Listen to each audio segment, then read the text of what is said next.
Hello बच्चों, कैसे हो आप सब। मैं निकुंज जरीवाला एक बार फिर से आपका स्वागत करता हूं आपके अपने YouTube channel magnetic science institute पे। बच्चों, अब हम 10th स्टैंडर्ड का केमिस्ट्री का सेकंड चैप्टर स्टार्ट करेंगे, जो बहुत इंपॉर्टेंट है एग्जाम पॉइंट ऑफ व्यू से, जो कि है आपका एसिड, बेस एंड सॉल्ट। चलिए बच्चों, तो आपने प्रीवियस स्टैंडर्ड में ये सीखा होगा कि जो भी फूड स्टफ एसिडिक होता है ना, वो टेस्ट में कैसा होता है बच्चों।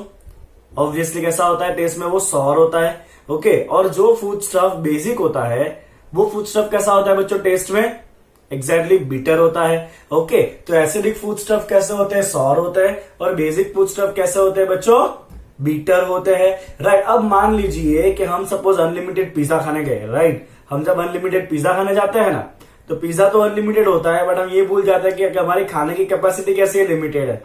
तो ऐसा ही आपका कोई दोस्त है जिसने बहुत सारा खा लिया, बहुत सारा इधर उधर उसने खा लिया। अब घर पे आया ना, तो उसको ऐसा लग रहा है कि पेट में बहुत जलन हो रही है। ओके, थोड़े से उबके आ रहे हैं, एकदम खट्टे खट्टे। तो यही जो प्रॉब्लम है ना, वो प्रॉब्लम को हम क्या कहते हैं बच्चों, एसिडिटी कहते हैं। क्या कहते हैं उसको, एसिडिटी कहते हैं। अब आपके दोस्त ने आपको फोन करके पूछा कि भाई मुझे तो एसिडिटी हो गया है। अब मेरे पास घर पे 3 चीजें हैं, एक लेमन जूस है, एक विनेगर है और एक बेकिंग सोडा है। तो मैं इन तीनों में से क्या यूज करूं ताकि मेरा एसिडिटी कम हो जाए।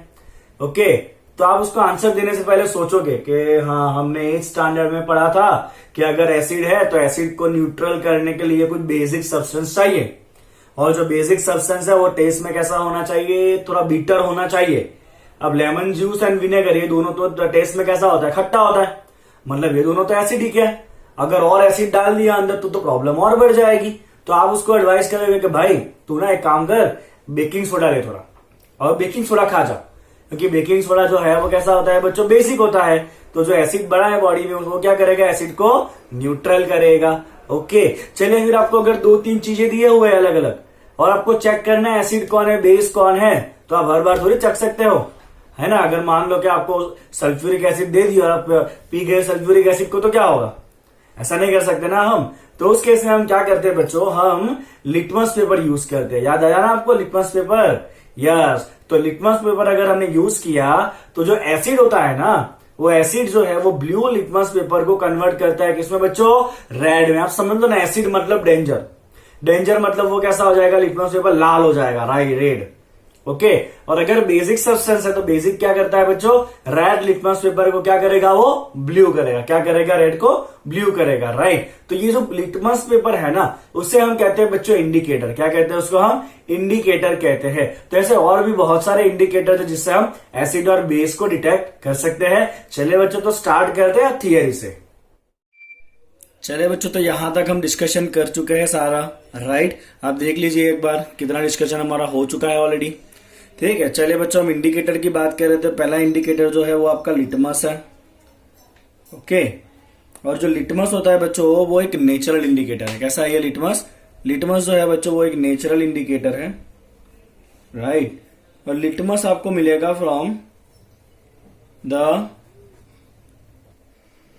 From the lichen, and lichen is a plant belonging to the division of the Thellophyta, right. आप बायोलॉजी में पढ़े होंगे थेलोफाइटा क्लास के प्लांट क्या होते हैं वो। ओके, और जो लिटमस होता है बच्चों वो पर्पल कलर का डाई होता है। क्या होता है, लिटमस पर्पल कलर का डाई होता है। फिर उसको पेपर के ऊपर क्या कहते हैं आपके, एब्जॉर्ब कराया जाता है और लिटमस के पेपर बनाए जाते हैं। ठीक है, चलिए बच्चों, और एक इंडिकेटर है that is very important. Other indicator is turmeric. Turmeric जानते हो ना बच्चों, टर्मरिक मतलब हल्दी आपकी। तो जो हल्दी है ना वो भी इंडिकेटर होता है, राइट। अब हल्दी किस तरह से बच्चों इंडिकेटर का काम करता है, तो आपको बहुत सिंपल एक एग्जांपल देता हूं कि सपोज मान लीजिए आप करी खा रहे हो। ओके, करी के अंदर ये हल्दी तो होने ही वाला है, और अगर करी आपके कपड़े पे गिर गया तो क्या होगा, किस कलर का धब्बा पड़ता है, येलो कलर का धब्बा पड़ेगा। ओके, तो मैं लिख देता हूं स्टेटमेंट। चलिए, अब क्या होगा, जैसे आप उसको धोगे ना, if it is washed with soap.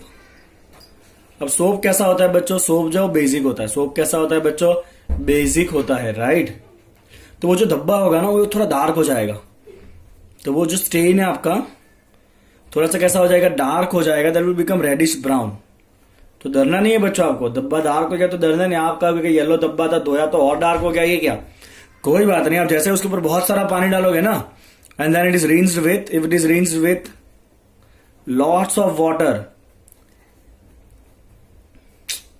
Lots of water, बहुत सारे पानी के साथ बच्चों अगर आप उसको रिंस करोगे ना तो धब्बा जो है वो कैसा हो जाएगा, वापस एकदम से आपका इट बिकम लाइट येलो। कैसा हो जाएगा कलर में बच्चों, एकदम से हल्का येलो हो जाएगा। तो 2-3 बार धोओगे तो वो जो धब्बा है वो फिर निकल जाएगा। तो हल्दी जो है बच्चों वो भी कैसा है, एक इंडिकेटर ही है। चलिए बच्चों और इंडिकेटर के आपको नाम बताता हूं। और आपके इंडिकेटर है वेरी फेमस जो आप लैब में यूज करने वाले हो, दैट इज फिनोल्फ्थैलिन। फिनोल्फ्थैलिन, राइट। तो बच्चों जो फिनोल्फ्थैलिन इंडिकेटर है वो फिनोल्फ्थैलिन आपका एसिडिक सॉल्यूशन में कलरलेस रहता है। कैसा रहता है एसिडिक सॉल्यूशन में, वो कलरलेस रहता है। और फिनोल्फ्थैलिन जैसे ही बेसिक सॉल्यूशन में डालोगे तो सॉल्यूशन कैसा हो जाता है, पिंक हो जाएगा। कैसा हो जाएगा सॉल्यूशन, पिंक। चलिए एक और इंडिकेटर नॉर्मली यूज होता है जो है मिथाइल ऑरेंज। कौन सा इंडिकेटर बच्चों, मिथाइल ऑरेंज है। ओके, ये मिथाइल ऑरेंज जो है बच्चों वो एसिडिक सॉल्यूशन में रेड हो जाएगा। कैसा हो जाएगा एसिडिक सॉल्यूशन में बच्चों, रेड हो जाएगा। और यही मिथाइल ऑरेंज जो है वो बेसिक सॉल्यूशन में डालोगे तो कैसा हो जाएगा बच्चों, येलो हो जाएगा। ओके, तो इतने आपके इंडिकेटर आपको 10th स्टैंडर्ड में करने हैं। एक लिटमस है, दूसरा है टर्मरिक, फिर है फिनोल्फ्थैलिन और फिर है मिथाइल ऑरेंज। कुछ और भी बच्चों इंडिकेटर्स है जैसे कि, चलिए और इंडिकेटर है बच्चों रेड कैबेज लीव्स, फिर है coloured petals of the flowers such as hydrangea, petunia and geranium. तो ये सारे है वो बच्चों आपके इंडिकेटर। और इसमें ये वाला एग्जांपल बहुत इंपॉर्टेंट है, स्टेन ऑफ करी वाला। ठीक है, चलिए बच्चों आगे बढ़ते हैं अब। चलिए बच्चों आपको एक इंटेक्स क्वेश्चन दिया गया और ऐसा कहा है, you have been provided with 3 test tube, one of them contain distilled water, other 2 contains acidic solution and basic solution. तो ये बच्चों आपको 3 टेस्ट ट्यूब है। ओके, ये फर्स्ट, ये सेकंड और ये थर्ड, 3 टेस्ट ट्यूब लिए हमने। ओके, चलिए नाम देते हैं इसको ए, बी एंड सी। जो ए टेस्ट ट्यूब है बच्चों उसके अंदर सपोज है डिस्टिल्ड वाटर। क्या है इसके अंदर बच्चों, डिस्टिल्ड वाटर है, मतलब प्योर वाटर है। ओके, जो दूसरा टेस्ट ट्यूब है बच्चों उसके अंदर मान लेता है कि आपका क्या है बच्चों, एसिड है। ठीक है, और जो तीसरा टेस्ट ट्यूब है बच्चों, ओके, उसके अंदर मान लेते हैं कि क्या है, बेस है। ठीक है, और अब आपको क्या दिया हुआ है, आपको अवेलेबल है only, you are given only red litmus paper, how will you identify the contents of each test tube? चलिए आपको क्या दिया है, only red test tube, only red litmus paper is available. तो आप क्या करोगे बच्चों, ओनली रेड लिटमस दिया है तो क्या करोगे, कैसे आइडेंटिफाई करोगे कि एसिड कौन है, बेस कौन है और पानी कौन सा है। ओके, सबसे पहले तो रेड लिटमस पेपर है। चलिए बच्चों आप रेड लिटमस पेपर को जैसे ही बेस में डालोगे तो क्या हो जाएगा, ब्लू हो जाएगा। तो बारी बारी से रेड को पहले वाटर में डालिए, ए टेस्ट ट्यूब में डालिए, बी में डालिए, सी में डालिए। तीनों में से जिसके अंदर रेड का कलर क्या हो गया, ब्लू हो गया। ओके, तो टेस्ट ट्यूब जिसके अंदर, द टेस्ट ट्यूब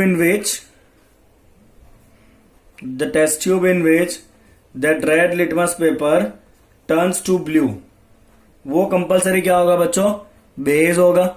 चलिए अब जैसे आपने बेस में डाला ना तो अब आपके पास लिटमस पेपर जो है ना वो रेड नहीं बचा है, लिटमस पेपर कैसा हो चुका है, ब्लू हो चुका है। तो तीनों में से एक तो पहले ही पता चल गया बेस है, और आपका लिटमस पेपर कैसा हो चुका है, ब्लू हो चुका है। अब ब्लू को बारी बारी से बाकी बचे 2 टेस्ट ट्यूब में डालिए, दोनों में से जिसके अंदर ब्लू वापस रेड हो जाएगा वो क्या होगा, एसिड होगा। यस और no, blue litmus paper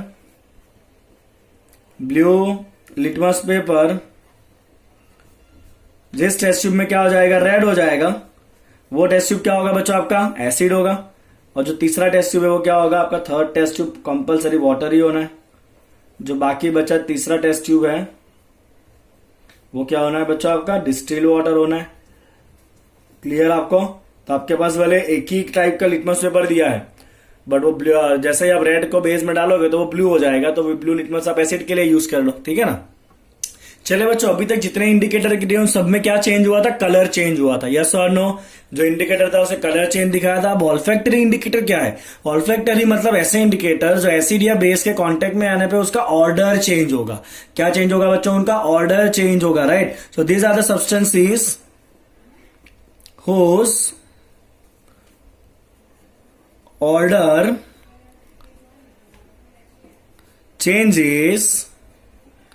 whose order changes in acidic और बेसिक मीडिया। क्या चेंज होगा बच्चों, उसका स्मेल चेंज होगा। तो उसे हम क्या कहते हैं, उसे हम कहते हैं ऑल्फैक्टरी इंडिकेटर। चलिए ऑल्फैक्टरी इंडिकेटर के एग्जांपल कौन कौन से है। तो पहला एग्जांपल है बच्चों आपका ऑनियन। अब ऑनियन को आपको क्या करना है, तो ऑनियन को एकदम फाइनली चॉप कर देना है। ओके, उसको एक प्लास्टिक के बैग में लेना है। ठीक है, सपोज ये ऑनियन को हमने एक प्लास्टिक का बैग ले लिया, ये उसके अंदर क्या करना है, बहुत सारा हमें ऑनियन डाल देना है चॉप करके। और फिर उसके अंदर क्या करेंगे बच्चों, हम 2 कपड़े के टुकड़े डाल देंगे, कॉटन का स्ट्रिप डाल देंगे। ओके, क्या है ये कॉटन स्ट्रिप है। और फिर आपको उसको पूरी रात फ्रिज में रख देना है और फिर सुबह आपको ये स्ट्रिप को निकालना है। ओके, और ये स्ट्रिप को निकाल के आपको क्या करना है बच्चों, सपोज ये 2 स्ट्रिप हमने निकाले हैं। ओके, जिसके ऊपर ये फाइन चॉप ऑनियन ऑलरेडी हमने डाल दिया था पहले ही और पूरी रात उसको चॉप्ड ऑनियन के साथ रखा है। ओके, अब एक के ऊपर आपको HCl डालना है और एक के ऊपर आपको NaOH डालना है, मतलब एक के ऊपर एसिड एक के ऊपर बेस। और फिर आप स्मेल करिए। जैसे ही बच्चों आप स्मेल करोगे तो दोनों का जो ऑर्डर है वो कुछ अलग अलग ऑर्डर आएगा और ऑर्डर से आपको पता चलेगा कि कंपाउंड जो है वो एसिड है या बेस। ऑर्डर में आपको एक्सप्लेन तो नहीं कर सकता हूं कैसा ऑर्डर है, ठीक है ना। चलिए, दूसरे 2 ऑल्फैक्टरी इंडिकेटर, एक है आपका वेनिला एसेंस और थर्ड है आपका क्लोव ऑयल। तो ये तीनों जो है बच्चों वो आते हैं ऑल्फैक्टरी इंडिकेटर और एसिड बेस के साथ उसका स्मेल चेंज होगा। ठीक है, तो हमने बच्चों इस पर्टिकुलर सेक्शन में क्या सीख लिया, हमने सीख लिया एसिड बेस का बेसिक क्या होता है, वो इंडिकेटर्स क्या होते हैं। इंडिकेटर्स में पहले ऐसे इंडिकेटर सीखे जो कलर चेंज करते हैं और फिर हमने सीखा ऑल्फैक्टरी इंडिकेटर्स। ओके, चलिए बच्चों, अब बारी है chemical reaction of acid and bases देखने की। सबसे पहले देखेंगे how do acid and bases react with metal. किस तरह से एसिड और बेस जो है वो मेटल के साथ रिएक्ट करते हैं। चलिए बच्चों, इसको हम समझेंगे एक एक्सपेरिमेंट के जरिए। कैसे करना है एक्सपेरिमेंट देखिए। चलिए, तो सबसे पहले बच्चों हम ले लेंगे एक टेस्ट ट्यूब। देखते जाइए आप क्विकली। तो ये बच्चों आपका एक टेस्ट ट्यूब हो गया है, राइट।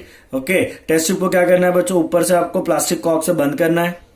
ठीक है, तो ये क्या है बच्चों, आपका टेस्ट ट्यूब है। फाइन, ऑब्वियसली टेस्ट ट्यूब है तो आपको उसको स्टैंड होल्डर पे रखना पड़ेगा कुछ ना कुछ। तो ये आपने उसको स्टैंड पे रख दिया। एग्जाम में आपको बहुत क्विकली बनाना है, तो जो आपके टाइम पास वाले पार्ट है उसको ज्यादा हम कुछ जोर देने वाले नहीं। स्टैंड आपने बना लिया इस तरह से। ठीक है, चलिए बच्चों, अब क्या करना है, आपको इसमें से एक ट्यूब लेना है, छोटा सा पाइप लेना है ग्लास का। इसे हम कहेंगे डिलीवरी ट्यूब। क्या कहेंगे बच्चों, उसको हम डिलीवरी ट्यूब कहने वाले हैं। ओके, चलिए, तो ये डिलीवरी ट्यूब का आप आगे जाने दीजिए यहां से। फाइन, चले बच्चों, अब ये जो डिलीवरी ट्यूब है उसको आपको कहां से पास कराना है, आगे जाके आपको उसको पास कराना है एक सोप सॉल्यूशन में वाले कंटेनर में से। तो यहां पे हमें क्या करना है बच्चों, एक कंटेनर ले लेना है। ओके, ले लिया। चलिए कंटेनर, और उस कंटेनर के अंदर क्या है बच्चों, उस कंटेनर के अंदर है सोप का सॉल्यूशन। चलिए, अभी सारी चीजें भरते हैं अंदर। ओके, तो यहां पे है बच्चों आपका इधर तक क्या है, ये पूरा सोप का सॉल्यूशन है, राइट। पानी में आपको सोप डाल के भर देना है, उसके अंदर डिलीवरी ट्यूब बाहर निकलना चाहिए। ओके, चलिए, टेस्ट ट्यूब में क्या क्या होगा, वेरी इंपॉर्टेंट। और टेस्ट ट्यूब के अंदर बच्चों आपको लेना है HCl ले लीजिए आप, हाइड्रोक्लोरिक एसिड, या तो आप ले लीजिए सल्फ्यूरिक एसिड H2SO4, या आप जा सकते हो विद नाइट्रिक एसिड HNO3, या आप ले सकते हो एसिटिक एसिड CH3COOH। सारे एसिड जो है ना वो लैब में इजीली अवेलेबल होते हैं। तो आप चारों में से कोई भी एक एसिड लीजिए और उसके अंदर बच्चों आपको डालना है जिंक ग्रेन्यूल्स। क्या डालना है उसके अंदर आपको, जिंक ग्रेन्यूल्स, मतलब जिंक के छोटे छोटे टुकड़े डालने हैं। तो ये आ गए आपके जिंक के ग्रेन्यूल्स अंदर, राइट। क्या है बच्चों, ये जो है वो जिंक ग्रेन्यूल है और ये क्या है आपका एसिड है। क्लियर, आपको एक्सपेरिमेंट क्या है वो। चलिए, आप जैसे ही बच्चों जिंक ग्रेन्यूल और एसिड का रिएक्ट कराओगे ना, आप ऑब्जर्व करोगे कि यहाँ पे बबल निकलते हुए दिखेंगे आपको। ये जहां जो भी गैस निकलेगा ना, उसकी वजह से यहां से क्या होगा बच्चों, बबल निकलेगा। क्या निकलेगा बच्चों, बबल। और ये बबल के पास आपको क्या करना है बच्चों, एक कैंडल ले जाना है जलता हुआ। क्या करना है बच्चों, बबल के पास क्या ले जाएंगे, हम एक कैंडल ले जाएंगे, राइट। और ये जैसे ही आप कैंडल ले जाओगे ना बबल के पास, तो आप ऑब्जर्व करोगे कि जो कैंडल है ना वो पॉप साउंड के साथ बंद हो जाएगा। क्या होगा बच्चों, कैंडल जो है वो पॉप साउंड के साथ बंद हो जाएगा, मतलब कुछ पटाखे वटाखे फूटेंगे ना, ऐसा लगेगा आपको यहाँ पे। तो ये है बच्चों आपका burning candle with pop sound. क्या है बच्चों, burning candle with sound, pop sound, You will observe that. Right. Okay, चलिए, पॉप साउंड के साथ ये क्यों फूटा और ये बबल के अंदर क्या आ रहा है ऐसा, तो ये अभी क्वेश्चन मार्क है। चलिए देखते रिएक्शन क्या हो रहा है बच्चों। तो रिएक्शन कुछ ऐसा हो रहा है कि जैसे ही कोई मेटल, जैसे कि यहां पे जिंक था, वो एसिड के साथ रिएक्ट करता है। किसके साथ रिएक्ट करता है बच्चों? मेटल एसिड के साथ रिएक्ट करता है ना। तो मेटल क्या करेगा बच्चों? एसिड में से हाइड्रोजन को डिस्प्लेस करेगा। क्या करेगा? मेटल एसिड में से हाइड्रोजन को डिस्प्लेस करेगा। Metal displace hydrogen from acid और खुद क्या बनाएगा? And it form the salt and form salt with acid. Okay, तो यहां पे क्या बनेगा बच्चों? यहां पे ये बन जाएगा सॉल्ट ऑफ मेटल। ठीक है, और साथ में कौन सा गैस इवॉल्व होगा बच्चों? हाइड्रोजन गैस इवॉल्व होगा। कौन सा गैस इवॉल्व होगा? हाइड्रोजन। तो आप ये दिमाग में फिट कर लीजिए, जब भी मेटल एसिड से रिएक्ट करेगा वो कौन सा गैस इवॉल्व करेगा बच्चों? हाइड्रोजन गैस इवॉल्व करेगा। और ये जो हाइड्रोजन गैस होता है ना बच्चों, it is a very good fuel. तो यहाँ पे बबल के अंदर यहाँ पे कौन सा गैस उठ के बाहर आ रहा है बच्चों? बताइए। तो यहाँ से जो गैस बन के आ रहा है वो कौन सा गैस है? हाइड्रोजन है। तो ये जो बबल है उसके अंदर भी कौन सा गैस होगा बच्चों? हाइड्रोजन गैस के बबल होंगे।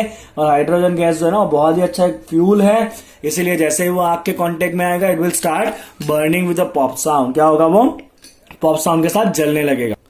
चलिए बच्चों, तो इस टॉपिक का लर्निंग क्या था? इस टॉपिक का लर्निंग था बच्चों मेटल इवॉल्व विच गैस?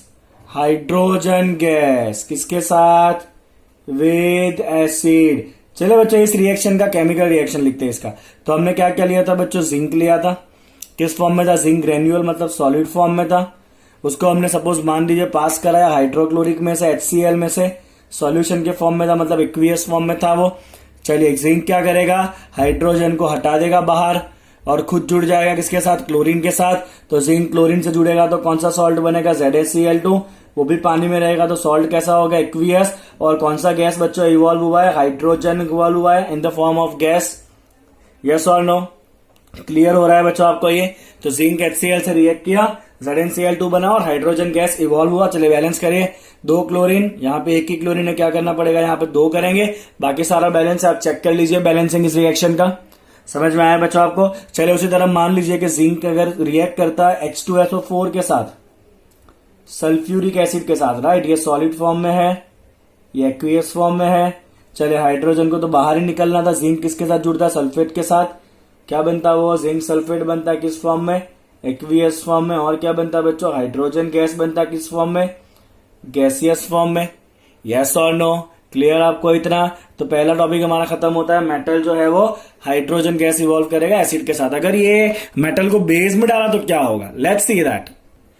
चलिए लेट अस सी कि मेटल को अगर बेस में डाला बच्चों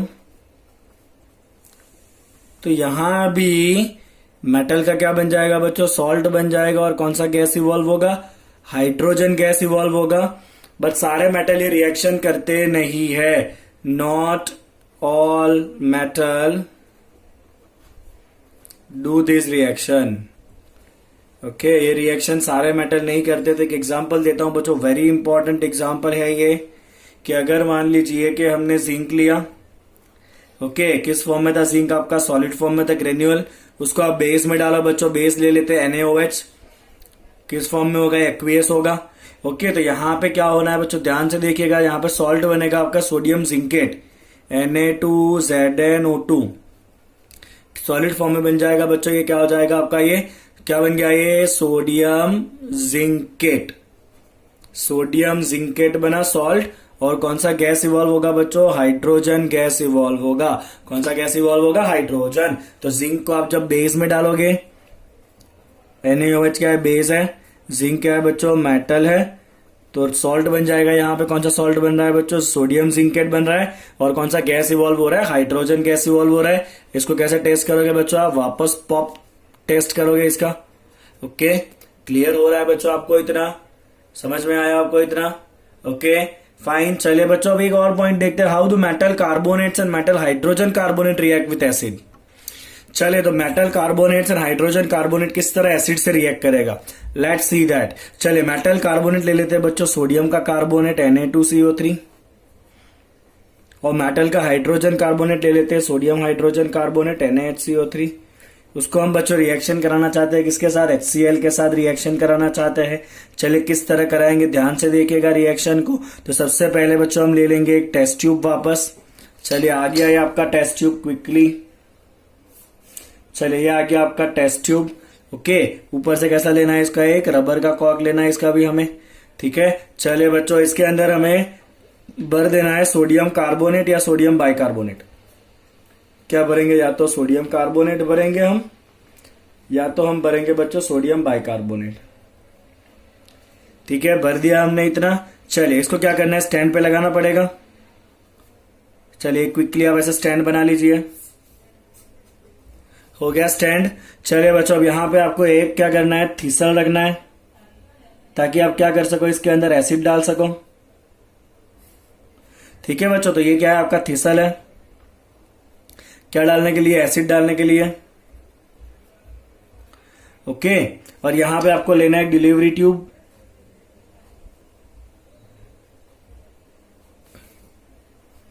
चले बच्चों बन गया डिलीवरी ट्यूब, देखते जाए क्विकली। आपका भी इतना स्पीड में बनना चाहिए एग्जाम में, राइट। और डिलीवरी ट्यूब को आपको कहां से पास कराना है, एक और टेस्ट ट्यूब से पास कराना है। और मैं अभी आपको बताऊंगा उस टेस्ट ट्यूब के अंदर हमें क्या लेना है वो, ठीक है ना। चलिए बच्चों ओके, अब देखते हैं हमें क्या क्या कहां कहां भरना है। सबसे पहले तो हमने सोडियम कार्बोनेट या सोडियम बाइकार्बोनेट तो ले ही लिया है टेस्ट ट्यूब में। यहां से बच्चों हमें डालना है एसिड। क्या डालना है बच्चों, हमें एसिड डालना है HCl। तो यहां पे ये डूब गया पूरा एसिड के अंदर। ध्यान रखना है कि ये वाला जो फनल है, ये वाला जो डिलीवरी ट्यूब है ना, वो एसिड में नहीं जाना चाहिए, वो बाहर रहना चाहिए। चलिए बच्चों यहां से कुछ रिएक्शन होगा, आपको दिखेगा रिएक्शन होता हुआ, बबल्स आते हुए दिखेंगे आपको, मतलब गैस आएगा और वो गैस यहां से पास होगा। और यहां पे बच्चों इस टेस्ट ट्यूब के अंदर आपको रखना है लाइम वाटर। क्या रखना है बच्चों, इस टेस्ट ट्यूब के अंदर आपको रखना है लाइम वाटर। ओके, क्या रखना है बच्चों, टेस्ट ट्यूब में आपको लाइम का वाटर रखना है। ओके, और ये लाइम वाटर होता है आपका CaOH ट्वाइस। क्या होगा बच्चों, लाइम वाटर CaOH ट्वाइस होगा, और ये एकदम क्लियर सॉल्यूशन होता है। कैसा होगा बच्चों, ये क्लियर एकदम पानी जैसा सॉल्यूशन होगा। चलिए यहां से जो भी गैस निकला था वो डिलीवरी ट्यूब में होते हुए यहां पे आने वाला है। तो जैसे ही यहां पे ये आपको गैस आता हुआ दिखेगा ना, तो ये जो क्लियर सॉल्यूशन है ना, वो क्लियर सॉल्यूशन कैसा हो जाएगा बच्चों, मिल्की हो जाएगा। कैसा हो जाएगा, क्लियर सॉल्यूशन मिल्की हो जाएगा। अब और गैस पास कराते रहो, वापस मिल्की सॉल्यूशन कैसा हो जाएगा, क्लियर हो जाएगा। तो ये तो जादू हो रहा है कि पहले मिल्की सॉल्यूशन, क्लियर सॉल्यूशन है, फिर यहां से कोई गैस आ रहा है, इसमें से गया तो कैसा हो गया, वो मिल्की हो गया सॉल्यूशन, मिल्की में से वापस क्लियर हो गया। तो ये जो टेस्ट है ना बच्चों, इस टेस्ट का नाम है लाइम वाटर टेस्ट। क्या नाम है बच्चों इसका, इसका नाम है lime water test. By passing the gas through clear lime water. What do you observe? Clear lime water turns milky on passing carbon dioxide gas through it for a short time due to the formation of springly soluble calcium carbonate in water. On passing carbon dioxide gas for a longer time, the precipitate disappears, since insoluble calcium carbonate changes into soluble calcium bicarbonate.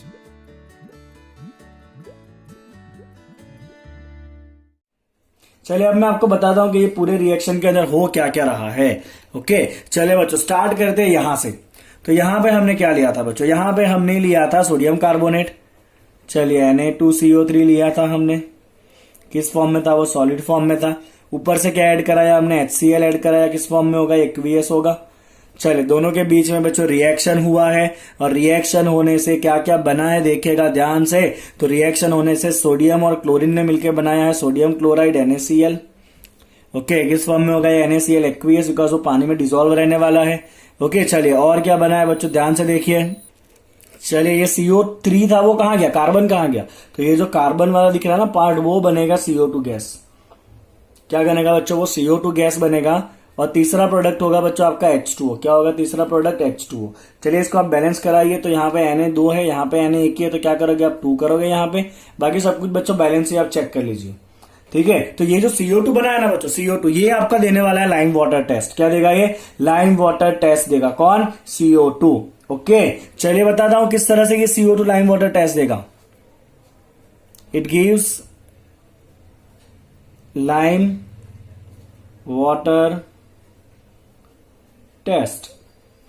Okay, चलिए देखिए, तो जो CO2 gas निकला था, हमने उसको delivery tube से बाहर निकाला था और दूसरे टेस्ट ट्यूब में ले गए थे, और उस टेस्ट ट्यूब में बच्चों हमने भरा था lime water, that is calcium hydroxide CaOH twice. क्या था बच्चों? ये लाइम वाटर था एक्वियस फॉर्म में, और ये सॉल्यूशन अभी कैसा था? एकदम क्लियर सॉल्यूशन था, राइट।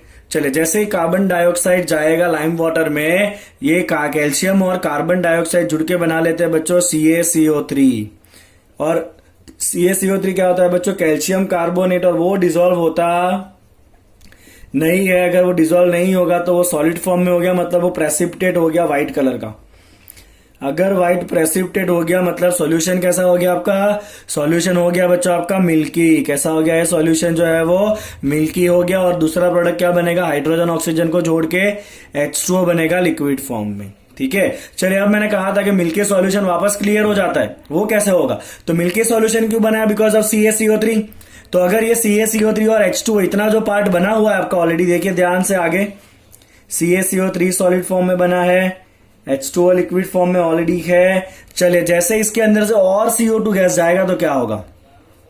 अगर इसके अंदर से और CO2 गैस जाएगा, अभी ये सॉल्यूशन कैसा है बच्चों आपका? मिल्की है। और अगर और CO2 गैस जाएगा उसके अंदर से तो वापस ये बन जाता है calcium hydrogen carbonate CaHCO3 twice. क्या कहेंगे बच्चों इसको हम? Calcium hydrogen carbonate, calcium hydrogen carbonate. और ये कैल्शियम हाइड्रोजन कार्बोनेट कैसा होता है बच्चों? पानी में सॉल्यूबल होता है। ये वापस क्या हो जाएगा? सॉल्यूबल हो जाएगा। ये क्या था बच्चों? CaCO3 इनसॉल्यूबल था, इसीलिए सॉल्यूशन मिल्की मिल्की दिख रहा था। जैसे ही और CO2 पास कराया, कैल्शियम बाइकार्बोनेट बन गया और वो पानी में सॉल्यूबल हो रहा है, डिसॉल्व हो गया, मतलब वो किस फॉर्म में आ जाएगा? एक्वियस फॉर्म में आ जाएगा, और सॉल्यूशन वापस क्या हो जाएगा बच्चों? क्लियर हो जाएगा। तो आपको याद रखना है कि जो लाइम वाटर टेस्ट है वो किस गैस के लिए होता है? कार्बन डाइऑक्साइड के लिए। लाइम वाटर टेस्ट होता है बच्चों किसके लिए? फॉर कार्बन डाइऑक्साइड गैस, ठीक है। चलिए आगे। चलिए बच्चों, जब हमने एक्सपेरिमेंट किया था तो हमने दो ऑप्शन लिए थे, मेटल का कार्बोनेट भी लिया था और बाइकार्बोनेट भी लिया था। अगर बाइकार्बोनेट है तो क्या होगा? Let's see. अगर मेटल का बच्चों बाइकार्बोनेट है HCl के साथ, बाइकार्बोनेट मतलब NaHCO3 है, अगर आपका सॉलिड फॉर्म में, उसके अंदर आपने HCl डाला, एक्वियस फॉर्म में, वही होगा बच्चों, सोडियम जुड़ेगा क्लोरीन के साथ, क्या देगा आपको? NaCl। वो तो डिसॉल्व ही होना है, मतलब एक्वियस हो जाएगा। प्लस ये CO3 क्या फॉर्म में निकलेगा बच्चों? CO2 गैस के फॉर्म में निकलेगा। कौन सा टेस्ट देगा बच्चों? ये लाइम वाटर टेस्ट देगा, जैसे आगे हुआ। ओके, चलिए बच्चों, और क्या बनेगा? और बाकी कौन बचता है? H2O बाकी बचता है, तो यहाँ पे बाकी बचा हुआ H2O हो जाएगा लिक्विड फॉर्म में। तो क्या बच्चों आप इस रिएक्शन को जनरलाइज कर सकते हो? तो आप इस रिएक्शन को बच्चों जनरलाइज करोगे एज कि अगर आपके पास मेटल का कार्बोनेट है या आपके पास मेटल का बाइकार्बोनेट है, बाइकार्बोनेट मतलब हाइड्रोजन कार्बोनेट, तो मेटल का कार्बोनेट हो या बाइकार्बोनेट हो, जब आप उसको एसिड के साथ रिएक्ट कराओगे तो क्या बना बच्चों? देखिए इस एग्जांपल से, ये तो सॉल्ट बना आपका NaCl, तो क्या क्या बनेगा बच्चों? सॉल्ट बनेगा, और साथ में क्या बनेगा? वाटर बनेगा, और साथ में कौन सा गैस इवॉल्व होगा बच्चों? CO2 मतलब कार्बन डाइऑक्साइड गैस, तो कार्बन डाइऑक्साइड गैस इवॉल्व होगा। तो ये हो जाता है बच्चों आपका जनरलाइज रिएक्शन। चलिए देख लीजिए जनरलाइज रिएक्शन को वापस एक बार आप। ओके, चलिए क्लियर है आपको? यहां पे बच्चों एक टर्म आया है, मैं कोई भी टर्म मिस नहीं करूंगा, कैल्शियम कार्बोनेट। तो ये जो कैल्शियम कार्बोनेट है ना बच्चों, उसके अलग अलग फॉर्म होते हैं, या तो लाइमस्टोन होगा वो, राइट, चौक भी कैल्शियम कार्बोनेट ही होता है जो हम यूज करते हैं लिखने के लिए, और जो मार्बल होते हैं मार्बल, वो भी क्या होता है बच्चों? कैल्शियम कार्बोनेट ही होता है। ओके,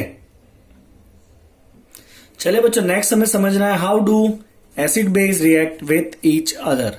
क्या करेंगे हम? तो सिंपली बच्चों एक टेस्ट ट्यूब लेंगे, एक फ्लास्क ले लेंगे, और उस टेस्ट ट्यूब में बच्चों हमें भर देना है NaOH।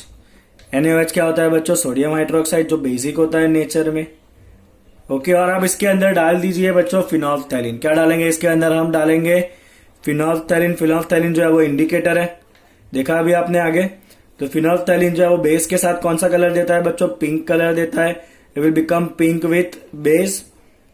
ओके, तो ये सॉल्यूशन कैसा होगा बच्चों? पूरा पिंक कलर का होगा, क्योंकि आपने बेस के अंदर क्या डाला है? फिनोल्फ्थैलीन डाला है। अब आपको क्या करना है बच्चों? ऊपर से आपको ऐड करते जाना है धीरे धीरे एसिड को। आप धीरे धीरे इसके अंदर HCl ऐड करिए ड्रॉप बाय ड्रॉप और चेक करिए कलर का क्या हो रहा है। तो आप बच्चों ऑब्जर्व करोगे कि HCl ऐड करने से ये जो पिंक कलर है ना फिनोल्फ्थेलिन का, वो धीरे धीरे फेड हो जाएगा और एक पॉइंट ऐसा आ जाएगा जब ये सॉल्यूशन जो है ना वो कलरलेस हो जाएगा। कैसा हो जाएगा सॉल्यूशन? कलरलेस। ओके, तो मैं यहाँ पे बच्चों स्टेटमेंट लगा देता हूं। ठीक है, चलिए। तो on adding the acid to the basic solution, pink colour क्या हुआ? धीरे धीरे डिसअपियर हो गया एसिड ऐड करने से। तो एसिड ऐड किया drop by drop, pink colour क्या हो गया? फेड हो गया।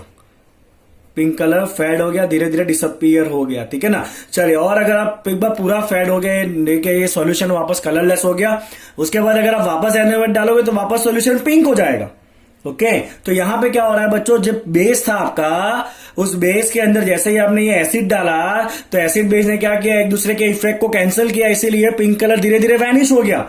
तो यहां पे बच्चों एसिड क्या करता है? न्यूट्रल करता है बेस को, and vice versa acid neutral the base and base neutral the acid. Okay, तो जब एसिड बेस एक दूसरे से रिएक्ट करते हैं ना बच्चों, एसिड प्लस बेस, तो बनता है आपका सॉल्ट प्लस वाटर। क्या बनता है? ये सॉल्ट प्लस वाटर बनता है। और रिएक्शन को हम कहते हैं बच्चों न्यूट्रलाइजेशन प्रोसेस। क्या कहते हैं इसको हम कहते हैं neutralization process. That is your acid plus base give salt plus water. चलिए, इंपॉर्टेंट है इसलिए मैं उसको ब्रैकेट कर रहा हूं। ठीक है, क्लियर आपको?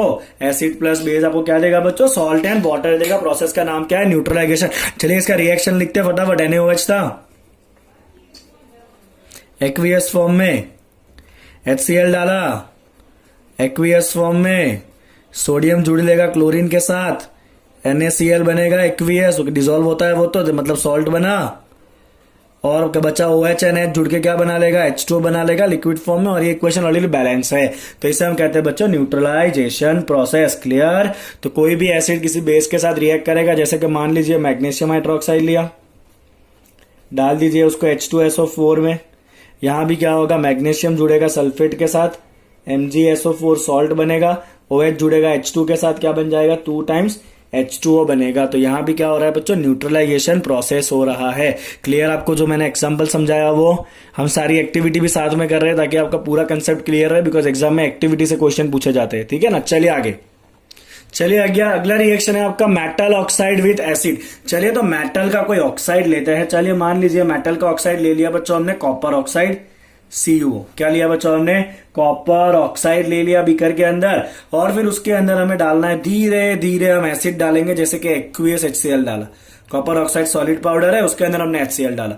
आप देखोगे कि धीरे धीरे जो कलर है ना वो थोड़ा सा ब्लूइश ग्रीन हो रहा है। कैसा कलर हो रहा है बच्चों? ब्लूइश ग्रीन कलर हो रहा है। और ये जो कॉपर ऑक्साइड है ना वो कैसा होता जाएगा बच्चों? धीरे धीरे डिसॉल्व होता जाएगा, और क्या बनता जाएगा? यहाँ पे ब्लू ग्रीन सॉल्यूशन बनेगा। क्या बनेगा बच्चों? ये ब्लू ग्रीन सॉल्यूशन बनेगा। और ये जो ब्लू ग्रीन सॉल्यूशन है ना वो और कुछ नहीं है, कॉपर क्लोरीन के साथ जुड़ के बना रहा है कॉपर क्लोराइड CuCl2 जो डिसॉल्व हो रहा है एक्वियस। समझ में आ रहा है बच्चों आपको मैं क्या कर रहा हूं वो? ओके, और साथ में हाइड्रोजन ऑक्सीजन बचा, क्या बनाएगा? ये H2O लिक्विड। चलिए, इसको बैलेंस करें बच्चों। क्लोरीन 2 है, यहाँ पे क्या करेंगे हम? 2 लगाएंगे। इक्वेशन बैलेंस हो चुका है। समझ में आया बच्चों आपको ये जो एग्जांपल है वो? चलिए, ये क्या है बच्चों? आपका सॉल्यूशन है जिसका नाम है कॉपर 2 क्लोराइड। 2 उसका ऑक्सीडेशन स्टेट है, कॉपर 2 क्लोराइड। Okay, clear? अब जरा बच्चों समझने की ट्राई करिए। तो मैं यहां पे पहले जनरल रिएक्शन लिख देता हूं, मेटल ऑक्साइड। ठीक है, आपने एसिड से रिएक्ट कराया, ये क्या बना बच्चों? सॉल्ट बना, क्योंकि एक पॉजिटिव एक नेगेटिव आयन मतलब सॉल्ट, और क्या बना? वाटर बना। तो ये जो है बच्चों आपका जनरल रिएक्शन। ओके, और अपने एक और रिएक्शन अगर पता हो तो न्यूट्रलाइजेशन में बच्चों क्या था? Base plus acid will give salt and water. ऐसा होता है कि नहीं? न्यूट्रलाइजेशन है कि नहीं? तो अब आप इन दोनों को कंपेयर करिए। अगर मेटल ऑक्साइड एसिड के साथ सॉल्ट एंड वाटर देता है और बेस भी एसिड के साथ सॉल्ट एंड वाटर देता है, इसका मतलब क्या होता है? इसका मतलब होता है कि मेटल ऑक्साइड नेचर में कैसे होते हैं बच्चों? बेसिक होते हैं। कैसे होते हैं मेटल ऑक्साइड नेचर में? बेसिक होते हैं। तो आप स्टेट करिए यहां पे, metal oxides are basic in nature. समझ में आया बच्चों आपको पूरा जो मैंने कहा वो? मेटल ऑक्साइड कैसा है बच्चों? नेचर में बेसिक होता है। क्लियर? तो अब देखते हैं बच्चों reaction of non metal oxide with base. चले बच्चों, नॉन मेटल का ऑक्साइड लेते हैं, जैसे कि कार्बन नॉन मेटल है, उसका ऑक्साइड लीजिए CO2, किस फॉर्म में, गैस के फॉर्म में। चलिए कार्बन ऑक्साइड ले लिया हमने, ठीक है, प्लस किसके साथ रिएक्ट कराना है, बेस के साथ। तो चलिए बेस कौन सा लेना है, let's take calcium hydroxide CaOH twice. ये मैं इसलिए ले रहा हूं बिकॉज ऑलरेडी हम ये कर चुके हैं लाइम वाटर टेस्ट में। क्या है बच्चों, ये बेस है कैल्शियम हाइड्रोक्साइड, और ये क्या है आपका कार्बन डाइऑक्साइड, जो नॉन मेटल का ऑक्साइड है, कार्बन डाइऑक्साइड, राइट। चलिए अभी हमने देखा बच्चों, आगे ये दोनों जब रिएक्ट करेंगे तो CO2 किससे जुड़ जाता है, कैल्शियम के साथ जुड़ेगा। क्या बनाएगा बच्चों, CaCO3 सॉलिड बन जाता है, that is calcium carbonate. Yes और नो, आगे ना, ऑब्वियसली हाँ, कैल्शियम कार्बोनेट। और बच्चों क्या बनेगा, जो H2 बाकी बचा, that is H2O liquid. Yes और नो, कैल्शियम कार्बोनेट क्या होता है, एक पॉजिटिव आयन एक नेगेटिव आयन, क्या होगा, ये सॉल्ट होगा। और ये क्या बना बच्चों, वाटर बना। तो पहले मैं जनरल रिएक्शन लिख दूं, चलिए जनरल रिएक्शन लिखते हैं बच्चों, that is non metal oxide react करा पानी बेस के साथ, तो बनाया उसने सॉल्ट और बनाया उसने वाटर। यस और नो, जनरलाइज करते हैं, चलिए इसको हाईलाइट कर ले। चलिए हो गया है हाईलाइट बच्चों। चलिए अब न्यूट्रलाइजेशन में आपने क्या देखा था बच्चों, acid plus base will give you what, salt plus water. हाँ के ना, बहुत सही, हाँ ही हाँ, ओके। तो इसका मतलब क्या है, कंपेयर करिए दोनों को, नॉन मेटल ऑक्साइड बेस के साथ सॉल्ट वाटर देता है, एसिड भी बेस के साथ सॉल्ट वाटर देता है। इसका मतलब है कि जो नॉन मेटल का ऑक्साइड होता है ना बच्चों, वो नेचर में कैसा होता है, एसिडिक होता है। कैसा होता है वो नेचर में, एसिडिक होता है, राइट। तो आप यहां पे जनरलाइज कर लीजिए, non metal oxides are acidic in nature. बोले बच्चों आपको इतना पूरा पार्ट क्लियर हो गया। तो यहां पे हमने एसिड बेस के केमिकल रिएक्शन सीख लिए, मेटल के साथ रिएक्शन, ओके, फिर एसिड बेस का मेटल कार्बोनेट मेटल बाइकार्बोनेट के साथ रिएक्शन, और फिर हमने देखा एसिड का बेस का एक दूसरे के साथ रिएक्शन, और मेटल ऑक्साइड का एसिड के साथ रिएक्शन, नॉन मेटल ऑक्साइड का बेस के साथ रिएक्शन, ओके। चलिए बच्चों, अब यहाँ पे आपका फर्स्ट पार्ट मैं कंप्लीट कर रहा हूं। आई होप कि आपको फर्स्ट पार्ट जो बहुत अच्छे से समझ में आ गया है। Please like the video and subscribe the channel. Thank you so much.